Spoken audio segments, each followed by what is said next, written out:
Ассалаумағалейкум, қымбатты достар, қалайсыздар, денсаулықтарыңыз қалай?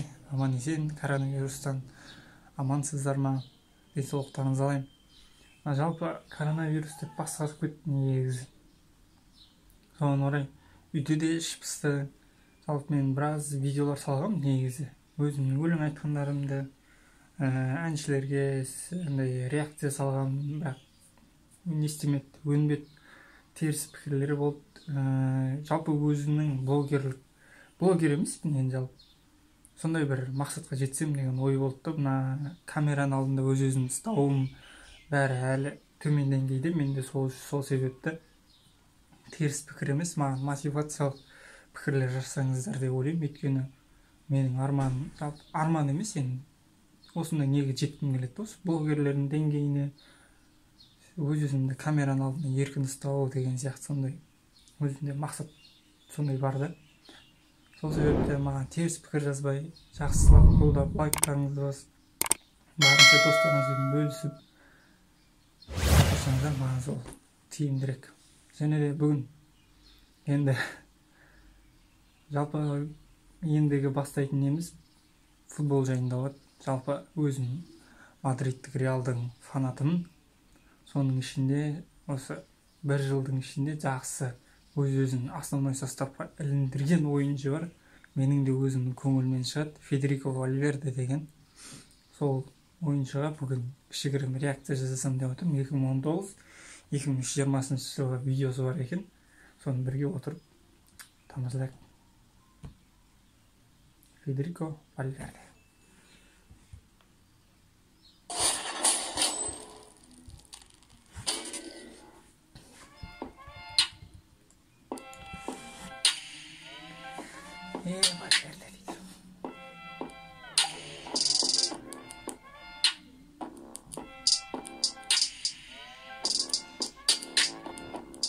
Қателеспесем Испанияльдегі ойын ғой.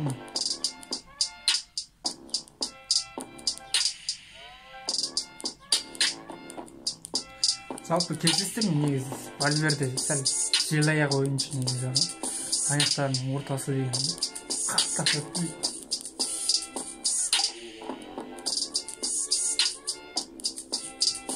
қысаша.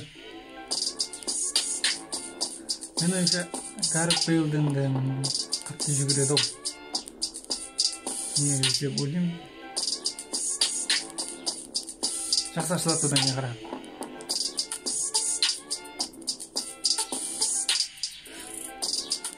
Жалпы Реалдың ойындарын өзім үзбей қараймын жалпы. Өйткені менің ең сүйікті клубым сол себепті.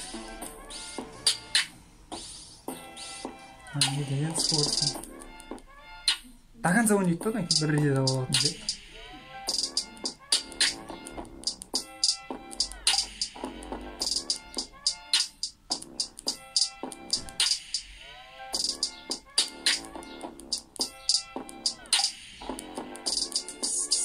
Жалпы Казимиро Вальверде тек неде ғана опорныйда ойнамайды, одан кейін қорғаушының да рөлін атқара алады. Мысалы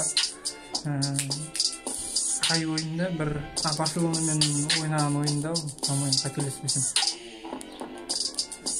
Карвахаль алда ойнатты, Карвахальдың орнында ойнап жүрді. Карвахаль көбінесе атакаға қосылып жүрді. Карвахаль атакаға кеткен кезде соның орны, соның позициясында жүрді.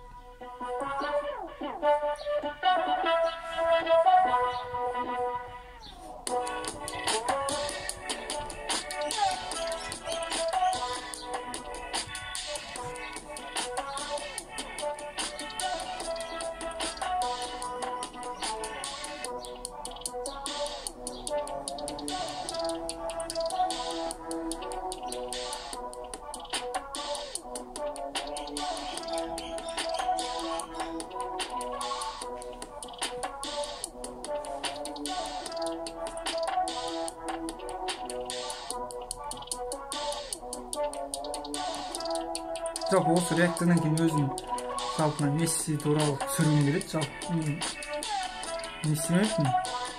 Мессидің ойыны тек футболда ғана былай көргенім болмаса, мысалы Реалмен ойнаған кезде болмаса, топ клубтармен ойнаған кезде, Лига чемпионатта ойнаған кезде ғана көргенмін да. Ол матчтарда бір қатты бір не істеген білмеймін деген. Месси ше деп атады. Андайын білмейді екенмін негізі.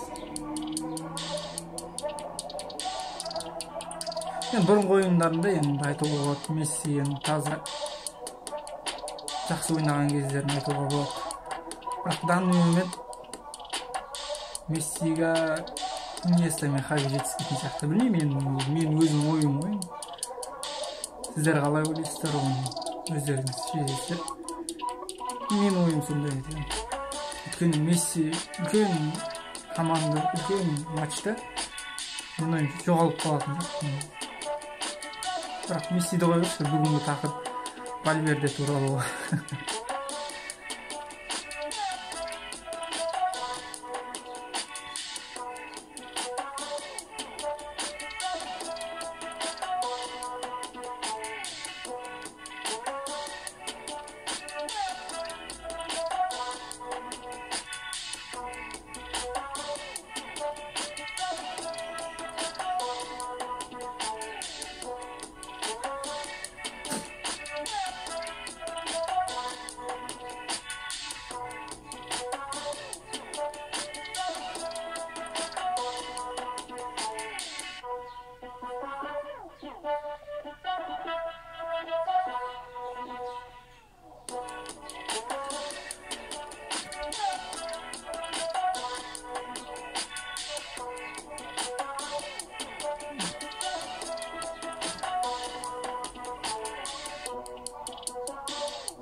Mbappé.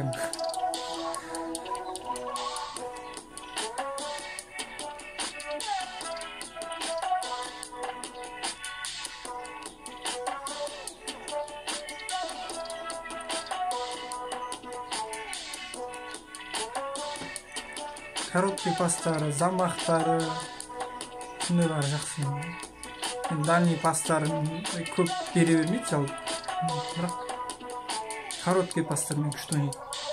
Пас алмасу, стенді ойнау бәрі күшті.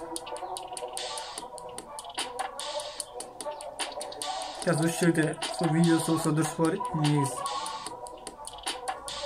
Валенсиямен ойнаған кезде қуанғаны бар Федерико Вальверде. Сол жері болса вообще күшті болар еді. Осы видеоның ішінде.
дес мүмкіндікке осы. Жалпы Вальверде Зидан білесіздер ма? 2016, 2017, 2018 тоже, по-моему, қателеспесем солай сияқты. 2016, 2017 или дұрыс 2016, 2017, 2018 дұрыс 18-де Кавачи деген ойыншы болды. Сол ойыншының дубликаты десек те болады. Федерико Вальверден тоже Ковачичте тоже Каземироны ауыстырып жүрді. Бір кездері Каземиро екеуі бірге шығып жүрді. Зиданның тактикасы. Зидан да Ковачич кеткеннен кейін тура сол сияқты ойыншы алды, бірақ желаяқ ойыншы алды. Қатты скорысы бар, удары бар ойыншы алды. Ковачич таза прессингпен жүретін адам болды. Екеуі жалпы екі бөлек, бірақ Каземироға не ретінде де не деп айтады ондайды, жалпы түсіндіңіз. Ковачич андай бір-біріне интрига болу үшін да, короче, бір-бірінен жақсы ойнау үшін солай не істетті. Сол себепті Каземиро да Вальверде де жақсы ойын көрсетіп жүр деп ойлаймын. Мына енді коронавирус бітсе, бәріміз футболдан да қалдық, үйден далаға шығуға да қалдық. Бірақ өз басымызда есік алды кішігірім газон бар, сода ойнаймыз. Жалпы көршілермен, болмаса туыстармен, айналада жақын жерде туыстарымыз бар, достарымыз бар, сөйлесіп ойнаймыз, сөйтіп уақыт өткізіп жатырық. Жалпы коронавирус жайлы не айтсақ болады? Коронавирус маратон айтпақшы, кет деп елерақ кетсе, майдың біріншісіне деп жұмысқа шықсақ дұрыс болар еді. Өйткені үйден бас деген 4-1 болып кетті, кәдімгі жата беріп. Сол сіздерге айтатынымыз, және де ауырмаңыздар, үйде болыңыздар, ешқайда шықпаңыздар. Шықсаңыздар да осы есік алда маскамен, әрине қолғап болса қолғаппен шығыңыздар. Жалпы видео ұнаса лайк басыңыздар, теріс пікір жазыңыздар, бірақ енді андай қазақтар не істеп жүр, қазақтар бірдеңе деген сияқты керек емес. Сол себепті сіздерге көп рахмет, көргендеріңізге рахмет. Лайктарыңызды басыңыздар, пікір жазыңыздар. Келесі видеоны мен түсіріп жалғастырамын, өйткені істейтін ештеңе жоқ болса. Сау саламат болыңыздар.